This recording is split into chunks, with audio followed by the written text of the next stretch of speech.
Welcome back to Unpopular Opinion, and I feel a little weird about doing this video because I don't like repeating myself and doing the same thing over and over again, and if you're a consistent viewer, you'll know I've talked about Platoon many times on this channel. It's even the main talking point of my most popular video, Full Metal Jacket vs. Platoon, but I recently rewatched these two films and completely fell in love with them all over again. I always loved these movies, and they were in my top 20 favorites, but I kind of forgot why. So rewatching them has reminded me what made me fall in love with them in the first place. So most war movies are made by writers who are looking to make a quick buck, but not Platoon and not Born on the 4th of July. These were made by real Vietnam War veterans, and their purpose was to show the horrors, evil, insanity, and chaos of that war. And in doing so, they've completely changed many people's view on battle. And I know I always talk about war movies, but these are much more than that. They're brilliant studies on the duality of man.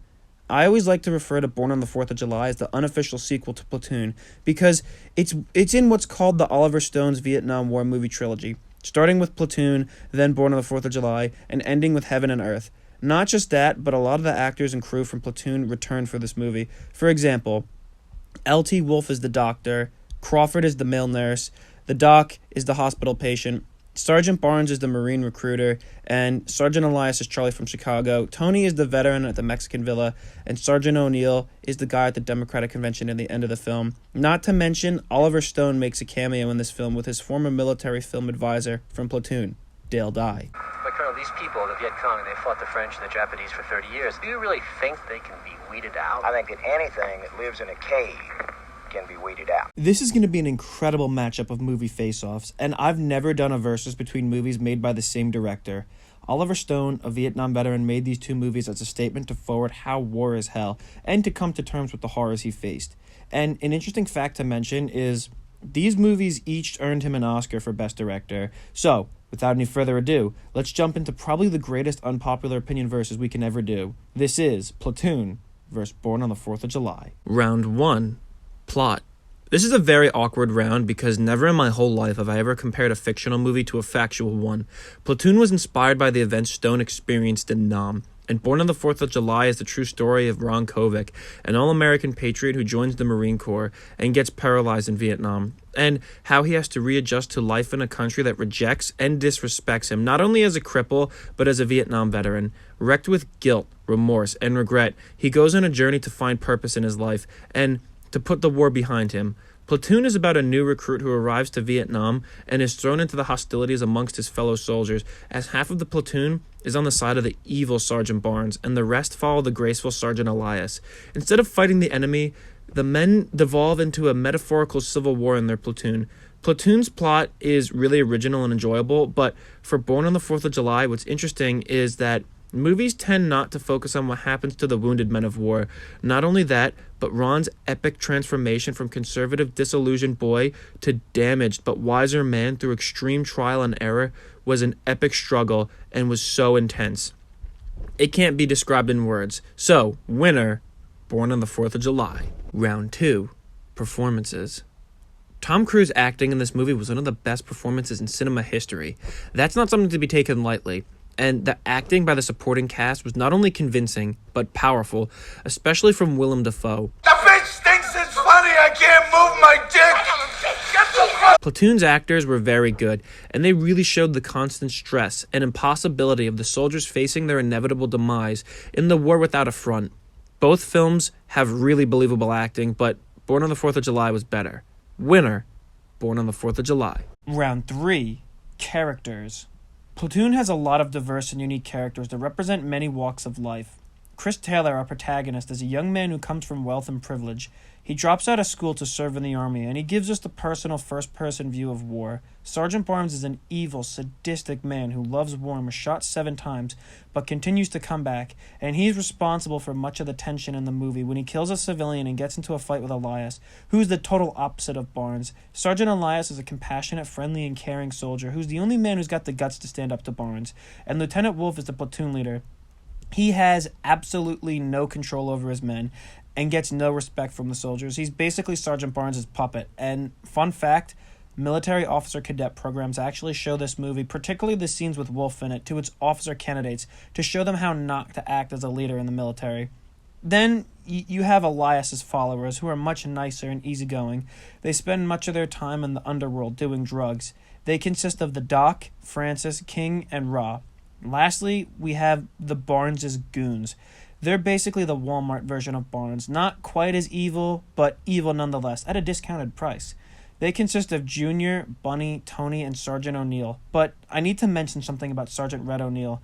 He's actually probably the most complex character. He acts all tough, and he tries to get buddy-buddy with Barnes, and he's actually a really scared, sensitive man who's basically an Elias follower in disguise. Yeah, that must have been some fucking fight. You alone here, man? Yeah.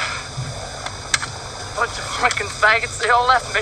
Now, born on the 4th of July, most characters aren't actually characters. They're real people. Ron Kovic is the aforementioned wounded veteran, and I might add that I personally think he's one of the greatest protagonists in cinema history. His family is the typical 1950s American conservative family who raised Ron to be an all-American young man, but they reject him when he comes home and disagrees with their way of life.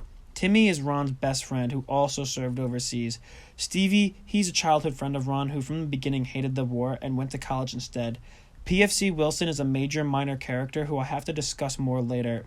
And Charlie is another wounded veteran that Ron befriends. And again, I'll have to talk about him more later and in depth. The thing about Born on the 4th of July characters are they're not constant, and they only appear to represent certain phases of life that Ron is experiencing. So they come in different levels, for lack of a better word. So many of the supporting characters don't really have that much screen time, which is why the cast is so long. Now, I think the characters are pretty evenly matched, but I'm going to give this one to Platoon. Winner, Platoon. Round 4, sounds and special effects.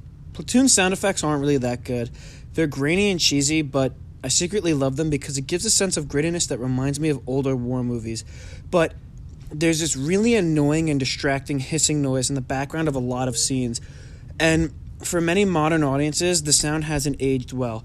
In Born on the 4th of July, the sound effects were amazing, crystal clear and flawless. In fact, I think the sound was some of the best in war movie cinema ever. Just listen to some of the sound from the movie.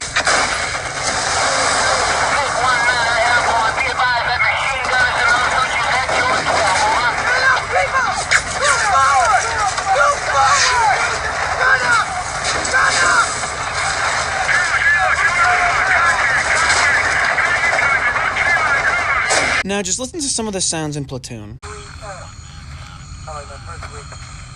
Taylor, get your ass up on that flank about 50 meters. Washington, you cover this side. So, I think we know who's got this round. Winner, Born on the 4th of July. Round 5, music. The music from Born on the 4th of July was composed by John Williams, aka the Emperor of Movie Music, and wow, did he knock this one out of the park. This is among some of his best work, and he got an Oscar nomination for it, which he should have won. Then we have Platoon. Now, Platoon's original music isn't anything memorable, but it is really good and useful to help set the mood for the scene. But the genius use of Adagio for strings made the movie a lot heavier and a lot more emotional. It was so awesome and totally makes the movie. I might be so bold as to say that Platoon wouldn't be as powerful or popular if it wasn't for Adagio for strings. Now, don't get me wrong, I loved John Williams' score for Born on the 4th of July, but Platoon takes this round. Winner, Platoon. Round 6, quotes. These movies definitely have some of the most amazing quotes ever put to screen. They're not only fitting for a Vietnam movie, but for life in general. So, just listen to some of my favorite quotes of each movie. Bob, I got a bad feeling on this one, all right? I mean, I got a bad feeling. I don't think I'm gonna make it out of here. You understand what I'm saying to you? Everybody gotta die sometime, Red. Fuck all you Mexican motherfuckers! Wouldn't want to get raped by you guys. Why's that, Lieutenant? What are you saving up to be? Jewish?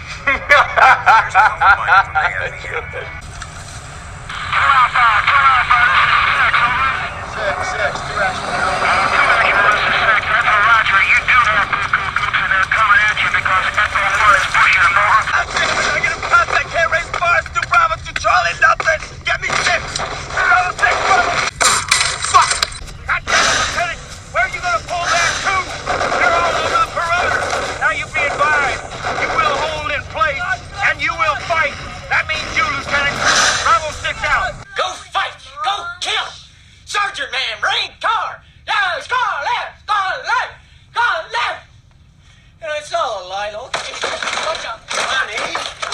Guys, these quotes are just too good, so this round is a tie. Round 7, Direction. Both were directed by a great director, Oliver Stone, but honestly, I've said this before, and I'm just going to say it again. I wasn't dazzled by Stone's work on Platoon. It's not a poorly directed film, far from it, but the cinematography does look a little stale and stagnant. Born on the 4th of July, on the other hand, is total opposite. There's first-person point of view angles, different color shades that affect the visual mood, crazy unpredictable camera angles, and a really good use of the Steadicam. So, winner, Born on the 4th of July. Round 8, Emotional Impact. These movies are so heavy and potent when it comes to their source material and subject matter, and they do a damn good job of undoing all the damage that John Wayne action war movies have done. They show the mental and psychological pain of war on men, and they easily show how trauma changes people's personalities. But honestly, every time I watch a war movie, I always get an excited feeling that makes me enamored with war, and in a weird way, inspires me to want to be a part of one. I know that sounds ridiculous, but whenever I watch a war movie, I just want to be there, and I felt that with Platoon. As much as it portrayed the hardships of combat fatigue, it still appeared to that immature side of me. However, the only war movie that I've ever watched and I didn't get that feeling, and I actually said to myself, I don't want to do that, or I don't want this to happen to me, is Born on the 4th of July. It completely shuts down that side of me, not only consciously, but emotionally, because that disillusioned part of my mind always has these dumb heroic fantasies of being a hero or getting the Purple Heart by taking one of the leg and having a minor limp, but being celebrated by my peers, and nobody ever thinks of the consequences of actual war. And it's not glorious or pretty, because if you come home, you're either so mentally scarred that you won't ever be the same, or you're seriously injured and will never recover. Nobody thinks of that when they have these fantasies of going to war. And Ron Kovic as a child thought a lot like me. I'd always dress up, and I'd always play War in the Woods with my friends as a child. And I was always so eagerly wanting to defend the nation. So Born on the 4th of July really kind of broke the veil and woke me up. Not so much through its anti-violence stance, but through the real-life consequences and the toll that combat takes on your body. Not many movies can actually have me for real, emotionally reacting the way it wants me to. So winner, by far, Born on the 4th of July. Round 9, Battles. The battle scenes were both on point and really good. Born on the 4th of July had 2 battle scenes and Platoon had 3. In Platoon, the combat showed was epic, awesome, intense, exciting, and really fun to watch. The level of intensity that went into making these were top-notch. The first night ambush was the perfect introduction into combat by having it be the main character's first time, so it was more relatable, and the ambush was really entertaining. The second battle was the platoon being ambushed by the NVA, resulting in misplaced artillery fire and a pursuit of the NVA by some of the men as the rest of the platoon retreats, and that was a really fun scene to watch. The last battle was the chaos of the NVA trying to overrun the command post of the fire base in the climax, and whoa, seriously? That was so chaotic, epic, and amazing. That battle was among one of the best ever. I love how it started off as a trading rifle and machine gun fire with an unseen enemy from defensive foxholes that surrounded the perimeter of a base. Then it turned to it being overrun and then devolving into a complete bedlam. It was so crazy, especially when the Vietnamese breached the perimeter and entered the base, and it was an all-out struggle for survival.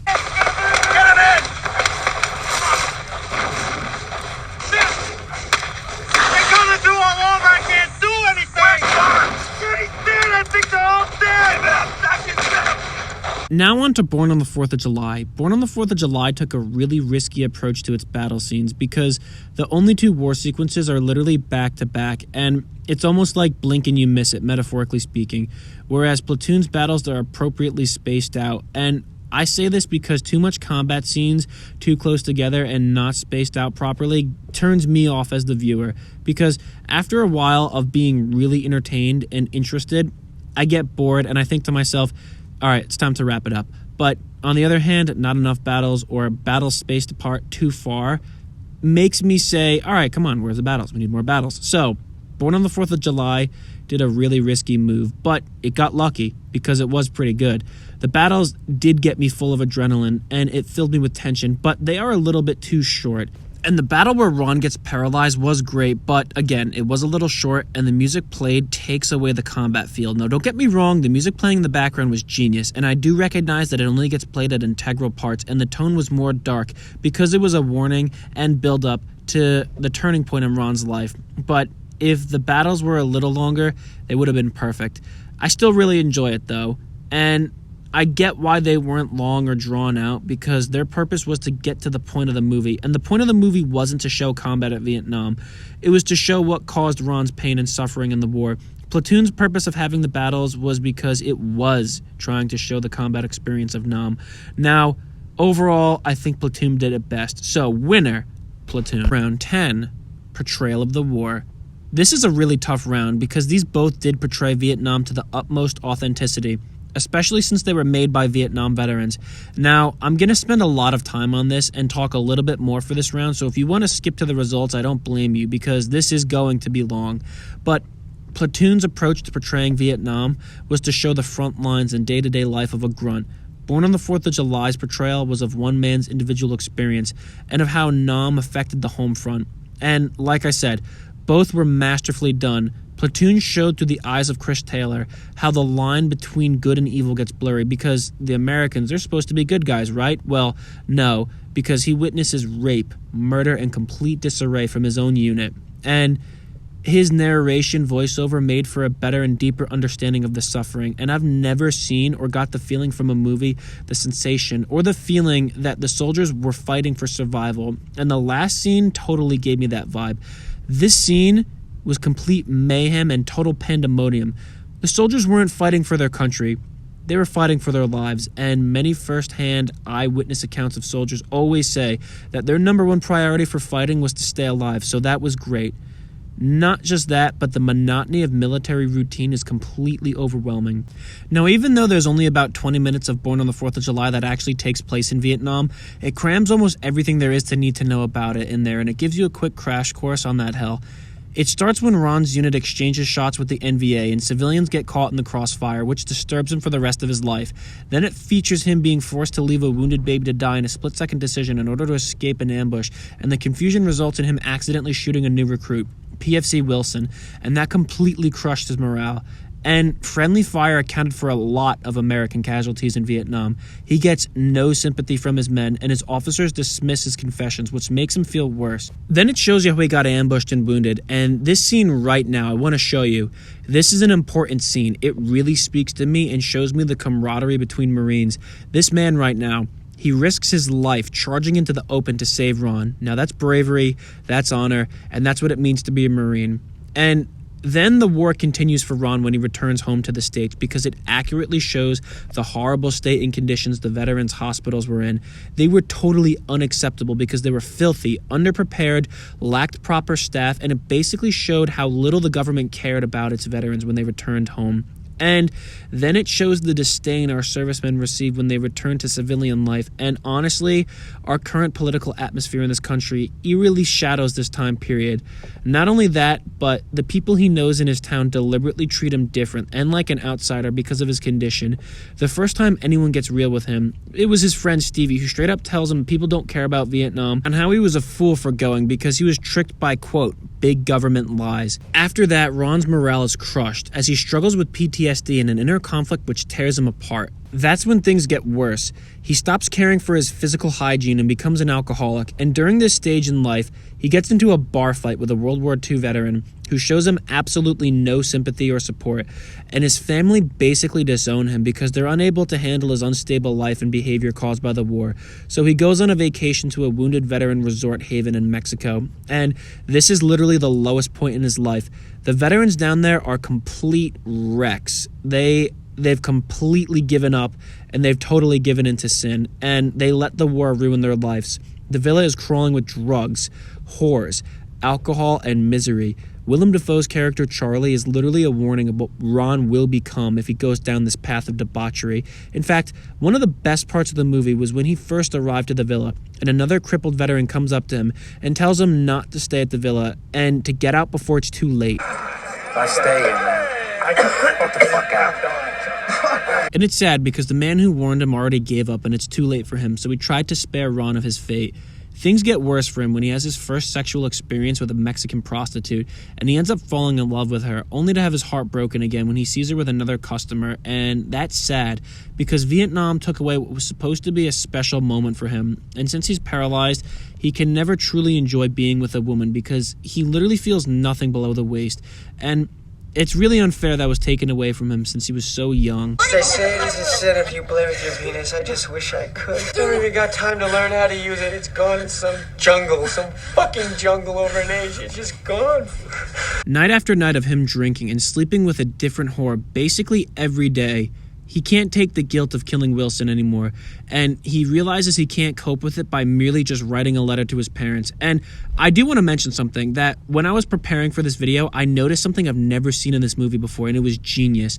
While Ron's at his desk struggling to find the words to write to Wilson's family, the book All Quiet on the Western Front is visible. And that's the most well-known and greatest anti-war book ever written, so Oliver Stone putting it in there was genius. But back to the movie. He eventually escapes the fate of being trapped in the sad, life-consuming, joyless Mexican villa and faces Wilson's family to confess to them what he did. Then he dedicates his life to opposing the war and big government so he can save and educate people and spare them of his fate. All that being portrayed was masterful and an epic journey and saga, all caused by Vietnam. And now, I'm really sorry for being long about this, but that needed to be said. Now, truthfully, I want to give this as a tie, but let me just ask you a question as a tiebreaker. What do you picture in your head when you think the Vietnam War? The first thing that most people picture is the jungle, and Born on the 4th of July doesn't show any of the jungle at all. Platoon does, and a minor nitpick that kind of bothered me about Born on the 4th of July was there wasn't any M16s in it. Now, I love this movie and how it actually showed American servicemen using M14s in combat because I love the M14 and I've never seen another Vietnam movie do that. But I personally think that the M16 is the most iconic American battle rifle of Vietnam. And not having a single M16 kind of bugs me. It's not historically inaccurate because the Marine Corps standard issue rifle up until 1968 was the M14, but to me, that would be like making an American World War II movie and no soldier is seen with an M1 Garand. I'm sorry about this, and I know it was a nitpick, but still. So, this round, barely and by the hairs of its chinny chin chin, goes to Platoon. Winner, Platoon. So my friends, the score is 5-5 and it's all tied up. Now usually I'd have a tiebreaker, but these rounds really don't mean much in the end, as you guys know, so I'll declare the winner right now. And the winner is Platoon. Platoon is such a better movie, not by much and not by a little. Platoon means so much to me and it's so amazing, and I love this film. Its heart, acting, music, battles, authenticity, and plot makes this one of the most personal and true fictions ever, and one of the most accurate depictions of war to film. I love Born on the 4th of July, and it really is a great movie, but it was outmanned by Platoon, and I have tons of respect for it, but Platoon is truly better of the two, and one of the contenders for the best movie of all time. Guys, I really hope you enjoyed this video. It's been a long time in the making, and I've been doing this review and planning it really ever since before I started this segment on my channel. So, I hope you enjoyed it, and I hope you took away something from it. I put a lot of time and effort into this, so please do us a solid and hit that like button and drop a subscribe, and please share this video. I want to dedicate it to all the men who fought for our country in Vietnam. You'll never be forgotten. Thank you for watching, and I'll see you on the next Unpopular Opinion.